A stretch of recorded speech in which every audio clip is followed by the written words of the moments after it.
درنو هیوادوالو د مالیات اونای مبارک شد. وزارت مالیه جهت آگاهی دهی و ترویج هرچه بهتر مالیه دهی در کشور کمپاین یک هفته‌ای مالیاتی را از تاریخ 25 جدی به سطح کشور راه اندازی می نماید.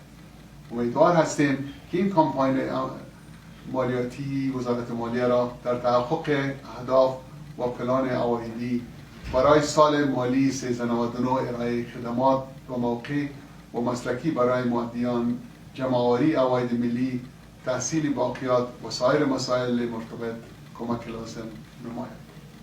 از هموطنان عزیز تقاضا می نمایم که مالیاتشان را مطابق قوانین نهادهای کشور و موقع پرداخت نمایند و در راه رسیدن به خودکفایی مالی کشور سهم فعال خویش را ایفا نمایند.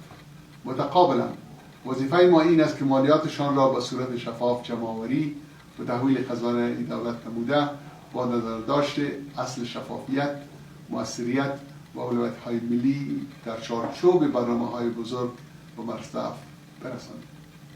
مالیه ما، کشور ما، آینده ما.